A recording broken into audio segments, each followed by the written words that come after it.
una truffa, che i vaccini non servono, che non andate in ospedale perché vi ammazzano, e magari questo ha la busta paga dall'ospedale, sinceramente io farei anche qualcosa di più che richiamarlo. Sulla questione dei medici che non si sono vaccinati senza alcuna giustificazione e che stanno ricevendo le lettere con il rischio di sospensione, Zaia spiega. Ma la verità è che è inutile far finta di essere gli eroi. Noi oggi non siamo nelle condizioni di allontanare medici. Rimane parte la questione degli insegnanti. Giusto l'obbligo della vaccinazione? Rispetto alle idee di tutti, si figuri, io difendo l'idea della volontarietà.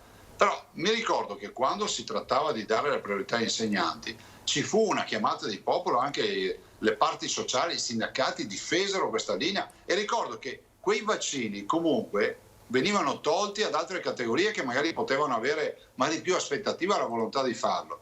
Adesso, visto come è stato, adesso c'è una quota di insegnanti che non se lo vuol fare. Possibile che nessuno ha più niente da dire. Ed intanto continua la discussione sul Green Pass. Difficile sarà il modello francese, spiega Zaia. Pensare che uno debba entrare al bar col Green Pass mi sembra una roba un po'... Però che per le grandi aggregazioni, penso ai concerti, le discoteche o altro, si possa agevolare l'ingresso con il Green Pass, penso che questa visione di un Green Pass allargato ci possa stare e stiano lavorando a questo. Poi l'ennesimo appello. Voglio ricordare a tutti quelli che arriveranno dalle vacanze, da paesi come la Croazia, Malta, la Grecia, la Spagna, il Portogallo, i Paesi Bassi, la Gran Bretagna, ma direi in generale, che si facciano i tamponi entro 24 ore. È fondamentale, è un segno di rispetto nei confronti della comunità. Ha assunto una posizione critica nei confronti dei sanitari Novax ai nostri microfoni e subito dopo le sono arrivate numerose minacce. È accaduto a Samantha Grossi, presidente delle professioni infermieristiche del Trevigiano. Sentiamo. Minacciata anche pesantemente con messaggi direttamente nel suo telefono e sui social. La sua colpa, secondo chi l'ha presa di mira, è stata quella di aver rilasciato un'intervista ai nostri microfoni e di essere intervenuta alla trasmissione Focus condotta dal nostro direttore Luigi Bacialli, criticando la posizione degli operatori sanitari veneti che non vogliono vaccinarsi. Samantha Grossi, presidente delle professioni infermieristiche del Trevigiano, è stata critica nei confronti dei quasi 20.000 sanitari che rifiutano in Veneto il vaccino e in alcuni casi anche il semplice tampone. Si è detta favorevole a dei provvedimenti duri, non si può neanche lasciar perdere. Che tipo di provvedimenti crede che si debbano adottare? Assolutamente quello che è previsto dal decreto 44, cioè intanto la sospensione dall'attività lavorativa. Noi di contro come ordine attueremo la sospensione dall'albo, per cui la sospensione all'esercizio della professione. Favorevole ai provvedimenti disciplinari e come membro dell'ordine pronta a ratificare la sospensione dal lavoro e dall'esercizio della professione per questi operatori, Samantha Grossi sarebbe ora nel mirino di alcuni Novax. È inconcepibile che un operatore sanitario possa avere queste idee. Dopo l'intervista ci ha raccontato le sono arrivate minacce, un messaggio audio che dice Norimberga arriverà anche per voi, un altro non farti vedere per strada potrebbe succederti qualcosa e poi attacchi sui social. Lei ci ha detto che sta per presentare querela perché conosce chi l'ha mandato questo audio e noi le esprimiamo tutta la nostra solidarietà. Ed ora il sondaggio che vogliamo proporvi questa sera è: sanitari Novax, giusto licenziarli se siete d'accordo? Lo 0 componente lo 0422162691, se invece non siete d'accordo componete lo 0422162690. E l'esito di questo sondaggio, come sempre nel corso della nostra trasmissione in prima serata Ring.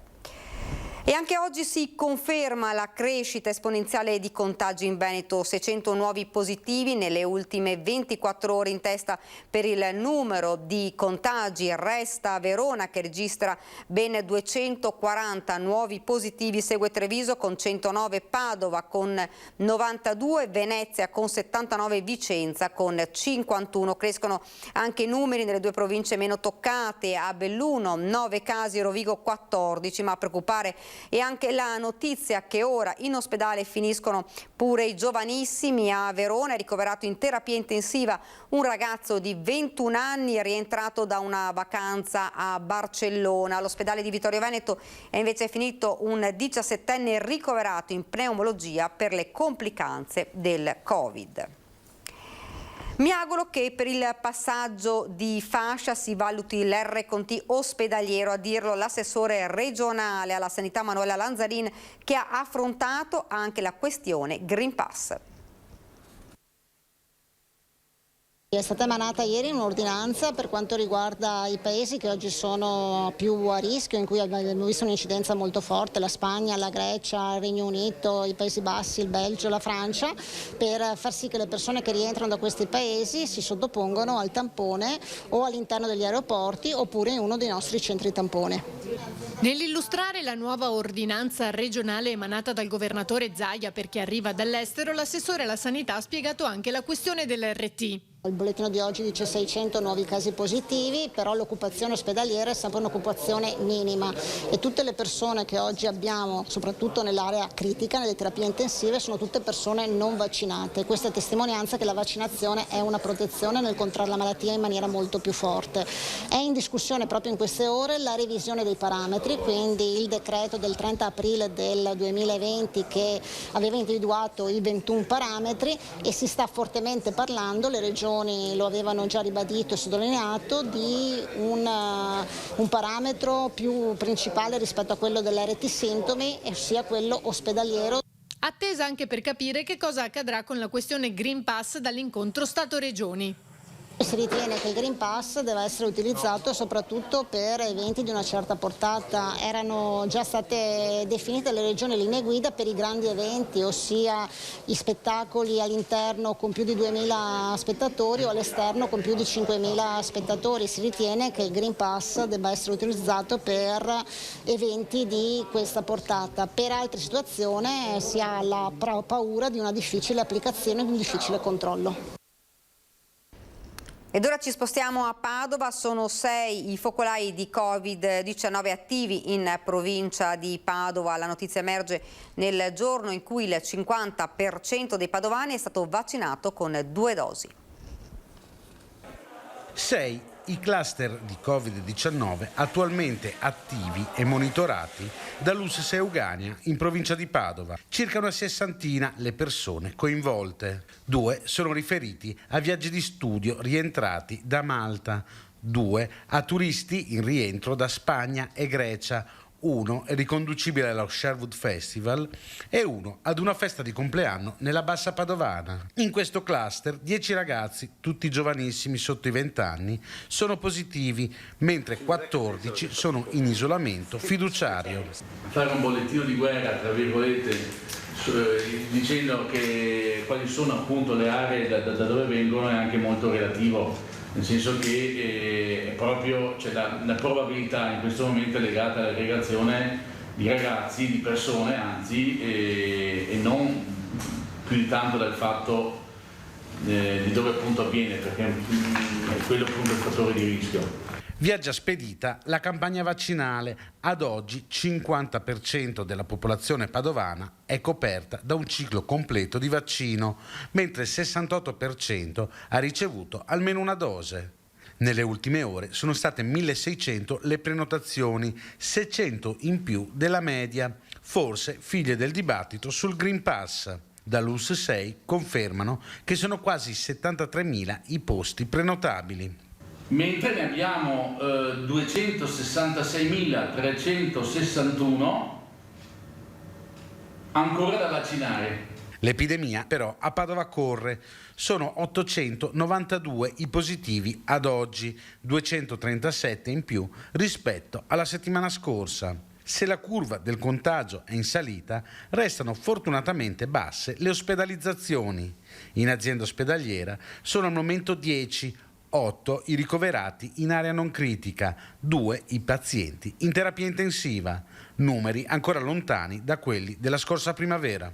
L'andamento dell'epidemia è quello che abbiamo visto finora, e c'è un andamento di casi attualmente positivi, quindi contagiosità sì, però insomma da un punto di vista di sintomi, pauci, sintomaticità o addirittura nulla, e pochi casi richiedono appunto l'arrivo in pronto soccorso e eventualmente il successivo ricovero.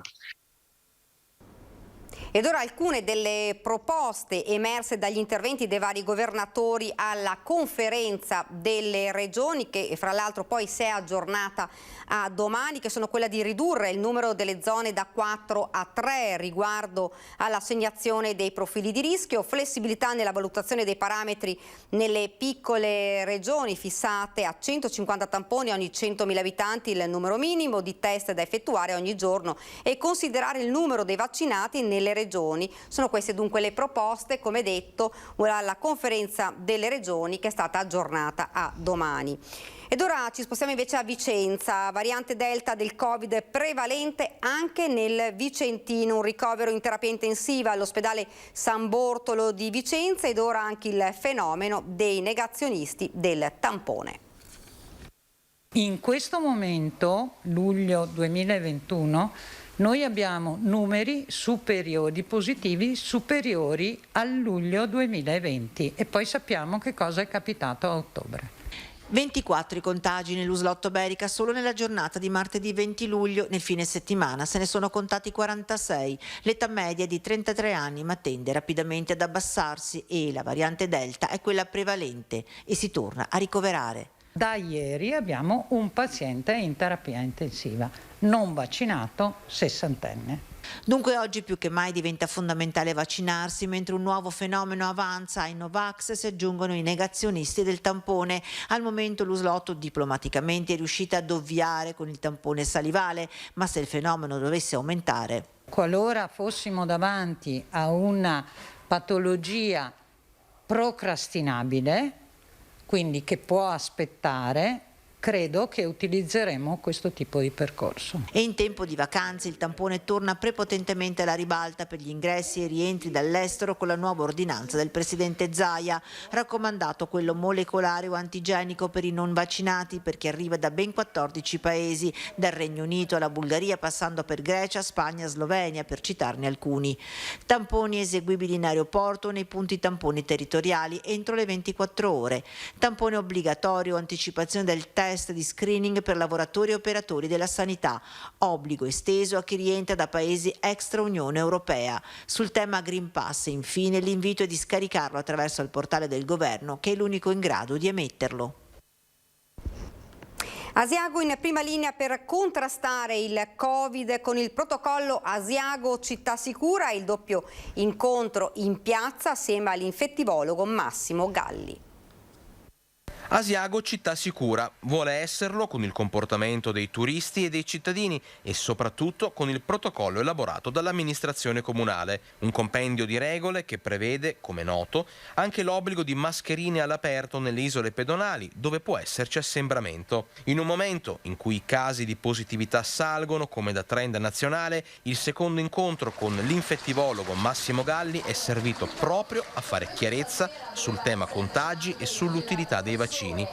Tanti i presenti in Piazza Duomo per un appuntamento fortemente voluto dal sindaco Roberto Rigoni Stern. Noi abbiamo voluto incentivare la vaccinazione anche tra i nostri ospiti, creando un servizio importante, perché molti di questi avrebbero dovuto rientrare dalle loro vacanze per poter fare il richiamo vaccinale, e abbiamo mantenuto anche l'attività di prevenzione, diagnosi, con un punto di ambulanza fermo qua in centro d'Asiago. Credo che questa sia l'iniziativa giusta, perché noi abbiamo un protocollo che si chiama Asiago Città Sicura, che tende proprio a sensibilizzare ma anche a proteggere cittadini e ospiti verso quelle che sono le probabili forme di contagio. Sui vaccini e sulla loro importanza il parere di Galli è perentorio. Ci mettono in condizione di evitare di avere la tristissima esperienza di dover finire in ospedale o in rianimazione o peggio. Questa è la forza di questi vaccini. E a chi avanza dubbi sulla natura artificiale del virus, Galli replica. Purtroppo in natura c'è tantissima possibilità di avere un incontro sgradito con un virus di questo tipo. Io ritengo che sia un virus naturale. Sul tema della nuova ordinanza sui tamponi della Regione Veneto abbiamo sentito il parere dei cittadini. Covid e vacanze estive. Il tampone diventa obbligatorio per chi arriva negli aeroporti veneti dai paesi europei a rischio coronavirus. Ma le persone quest'estate saranno disposte a viaggiare all'estero? Rimango in Italia, nelle nostre montagne. E non si programmano e non si pensano addirittura. Non vado via di casa, sto nel mio paese locale. Non mi va di girare il mondo, sono stanca. Appena andati a fare il preventivo? Di una crociera. Appena fatto un preventivo per una crociera, che ha speranza di poter andare. E quindi quando? Quando si parte? Questa qua a ottobre è una in Sudafrica, a meno se si può andare. No, diciamo che già qui in Italia abbiamo tutto quello che ci serve, soprattutto in Veneto, anche se ci restringessero in zona, diciamo, regionale, abbiamo tutto quello che ci serve, insomma. Io preferisco rimanere locale perché non si sa mai quello che può succedere quando io mi trovo dall'altra parte. Sono già andato all'estero, sono stato 5 giorni in Polonia e non ho avuto problemi né per andare né per tornare. Ho dovuto fare un tampone rapido prima di partire e un tampone rapido prima di tornare. Green Pass e modulistica varia, il mondo del turismo vicentino in fibrillazione, la variante Delta rischia di mettere in crisi le vacanze. Trema il mondo del turismo. La variante Delta del Covid-19 dilaga e a Vicenza chi ha prenotato un viaggio si pone 1000 dubbi e se magari non disdice la prenotazione almeno temporeggia. Ho 2 pratiche in partenza per l'estero, per ora stanno temporeggiando e capire come sta andando lo sviluppo. Vacanze a cui i vicentini al momento sembrano non voler rinunciare, cercando di districarsi tra nuove ordinanze, Green Pass e documenti richiesti nei vari paesi di vacanza per poter entrare nel paese stesso. Diamo assistenza ovviamente a tutti i nostri clienti, dall'inizio alla fine. Non nego che riceviamo anche tante chiamate di gente che si è arrangiato e che vuole avere informazioni. È sempre più difficile, ogni giorno ci alziamo con un decreto, con una news nuova. Spagna e Grecia continuano a rimanere le mete più gettonate tra chi sceglie di volare, restano poi confermate Sardegna, Puglia e Sicilia e ancora Toscana e le spiagge del Conero. Turisti che vanno, turisti che vengono e a Vicenza, città del Palladio, sembrano non mancare come questo gruppo misto di francesi, belgi e spagnoli ai quali abbiamo chiesto se con il Green Pass è cambiato qualcosa. No, niente, nessuno ci ha chiesto se avevamo il Green Pass, abbiamo riempito tutta una serie di documenti particolari, ma nessuno ci ha chiesto niente, tutti abbiamo il Green Pass. Personne ne nous a rien demandé. Tutti vaccinati con Green Pass, come anche la guida turistica che finalmente è tornata a lavorare. Vaccinata, Green Pass, tutti e due vaccinazioni, a posto. Ma vede un cambiamento nei turisti oppure continuano le prenotazioni? Continuano, stanno venendo, sta andando sempre meglio. Per accedere alle sagre sul territorio padovano e veneto non c'è bisogno del Green Pass, lo afferma il presidente della Proloco della provincia euganea, Fernando Tomasella. L'Associazione Pubblici Esercizi di Padova poche ore fa dal nostro TG chiedeva il Green Pass anche per i frequentatori di sagre ed eventi all'aperto promossi da parrocchie e Proloco. Una provocazione respinta al mittente. Fare polemica sparando sul gruppo non serve a niente, anzi peggiora la situazione. Molto spesso, anzi quasi sicuramente nella maggior parte dei casi, le nostre manifestazioni sono a favore proprio degli operatori del settore. Le sagre e gli eventi delle Proloco padovane sono sicuri, afferma il presidente. Perché sono fatte da volontari che sono assolutamente responsabili, hanno anche loro figli, mogli, fratelli e quindi tutti noi siamo attenti che questo possa garantire la sicurezza a ciascuno che viene alle nostre manifestazioni. La Regione, ricorda Tomasella, Castello ci ha fornito tutte le istruzioni per l'uso per svolgere eventi e sagre secondo i dettami del Ministero della Salute. Regola numero 1: vanno evitati gli assembramenti e lo si fa intanto evitando gli spazi ristretti, spostando le manifestazioni in aree più ampie, altrimenti meglio rinunciare. I nostri presidenti di Proloco sono sempre molto attenti e proprio per questo motivo ci si è incontrati con la Regione per avere determinazioni chiare e sapere come muoversi. Facciamo un esempio concreto. Quando uno stand gastronomico o baraccon è sufficientemente arieggiato. Le persone devono sedersi, possono muoversi, quello che è importante è che gli spazi siano ampi. Altro esempio, sulla questione dei capannoni coperti che normalmente vengono utilizzati per ovviamente salvaguardare in caso di maltempo. Anche in questo caso, se la norma dice se ci sono almeno il 50% di lati che sono aperti, quindi arieggiato, è come se fossero all'aperto. Sospesi per un'ora i 20 turisti a bordo di una cabina della funivia del Lagazzuoi che si è fermata nel primo pomeriggio. Paura per i passeggeri che sono stati avvisati e riportati a valle dopo il fermo all'impianto, sulle cui cause il malfunzionamento stanno indagando i carabinieri della compagnia di Cortina e che è stato ripristinato dall'impiantista. Una persona è stata colta da malore e consegnata all'ambulanza una volta che la cabina è rientrata alla stazione di partenza. Si tratta di un impianto che conduce ai 2732 metri di quota, da dove partono i sentieri che conducono ai luoghi della Grande Guerra, la prima funivia dell'arco alpino a riaprire dopo l'emergenza Covid, sulla cui riapertura è stata garantita la massima sicurezza. Sciopero e presidio dei lavoratori delle Acciaierie d'Italia Legnaro. Dall'azienda dicono nessun progetto per il futuro e anche il recente incontro al Ministero è stato negativo. I lavoratori sono preoccupati per il posto di lavoro. Anche i 30 lavoratori dello stabilimento di Legnaro delle Acciaierie d'Italia hanno partecipato alla mobilitazione di tutti i dipendenti del gruppo, che ha stabilimenti anche a Marghera, Milano, Ancona, Genova e quello più noto, ex Ilva di Taranto. A motivare il fermo dei lavoratori è stato il risultato dell'incontro della scorsa settimana al Ministero dello Sviluppo Economico, che non ha dato nessuna risposta a operai e impiegati, sia sulle prospettive industriali e occupazionali che sulla gestione dell'importante gruppo siderurgico. Una situazione insostenibile secondo i sindacati dei metalmeccanici.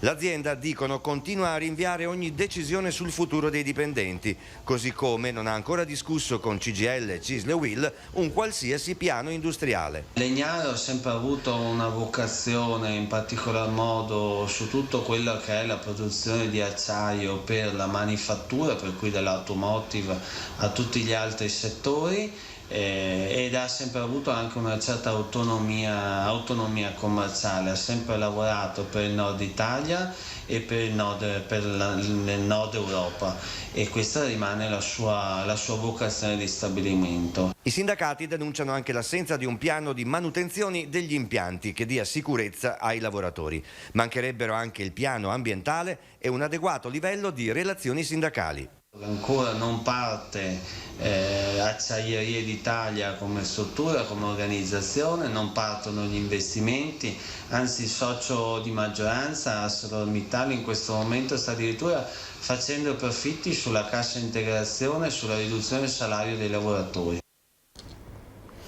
La pantera dell'Imoco Paola Egonu, padovana di Cittadella, opposto della società di Conegliano, campione d'Europa e portabandiera del Comitato Olimpico alla cerimonia inaugurale delle Olimpiadi di Tokyo.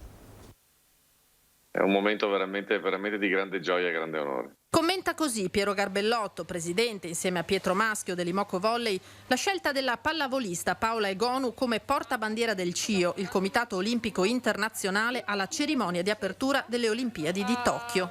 Avevamo un po' sperato che la facessero portabandiera della nazionale, però quando hanno scelto altri atleti, chiaramente senza entrare nel merito delle scelte del Comitato Olimpico, che ha sempre i suoi motivi, i suoi perché, pensavamo fosse sfumata l'occasione per queste Olimpiadi. Devo dire che farla portabandiera della bandiera di Olimpia, la cerimonia di apertura di queste Olimpiadi, che sono anche così strane, così difficili, così particolari, credo che sia una grandissima soddisfazione non solamente per noi ma per tutti gli sportivi italiani. È una grossa responsabilità, attraverso me esprimerò e sfilerò per ogni atleta di questo pianeta, ha commentato a caldo l'opposto dell'Imoco, con cui si sono complimentati moltissimi in tutta Italia, vedendoci una scelta non solo di valore sportivo ma anche simbolica. Forse sono già un po' oltre perché non riesco a notare le differenze tra lei e altri atleti, però devo dire che è una grandissima soddisfazione e lei lo merita assolutamente tanto per la persona che è, per la personalità che ha e per il cuore gigante che ha. Per il presidente del Veneto Luca Zaia non c'è figura migliore di Paola Egonu, donna coraggiosa dentro e fuori il campo, dice esempio di perfetta integrazione e probabilmente anche la migliore pallavolista che abbia mai calcato un parquet.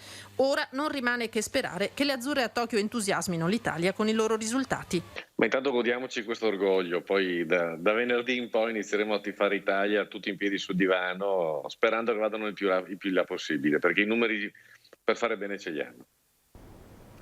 Vi ricordo questa sera la nostra trasmissione in prima serata Ring, gli ospiti Gianluca Schiavon, Rifondazione Comunista, Riccardo Barbisan della Lega, l'onorevole Luca De Caro di Fratelli d'Italia, Giacomo Possamai del Partito Democratico e Marco Bonet, giornalista del Corriere del Veneto. E questa era la nostra ultima notizia, vi lascio alle previsioni del tempo. Grazie davvero per averci seguito, arrivederci.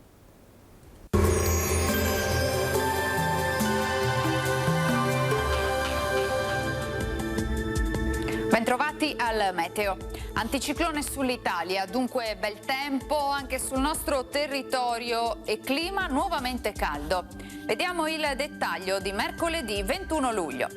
Sul Veneto prevale un tempo asciutto e stabile, tanto sole dappertutto, come vediamo. Solo nel pomeriggio non si escludono maggiori addensamenti in corrispondenza dei rilievi che potrebbero dar luogo anche a locali acquazzoni, localmente possibili fin verso le pianure limitrofe. Temperature minime tra 18 e 22 gradi, massime comprese invece tra i 27 e i 33 gradi. Ci spostiamo ora sul Friuli Venezia Giulia, dove avremo un ampio soleggiamento un po' su tutti i settori della regione. Il cielo sarà sereno o velato senza piogge degne di nota. Temperature minime tra 20 e 22 gradi, valori massimi oscillanti invece tra i 29 e i 30 gradi all'incirca. Infine diamo uno sguardo alla situazione del Trentino Alto Adige, dove non cambia lo scenario, stessa situazione solo con qualche precipitazione nelle ore pomeridiane, specie sui settori più meridionali. Temperature minime intorno ai 17-19 gradi, massime sui 31-32 gradi. Dal meteo per ora è tutto, vi auguro come sempre un buon proseguimento in compagnia di Antenna 3. Arrivederci.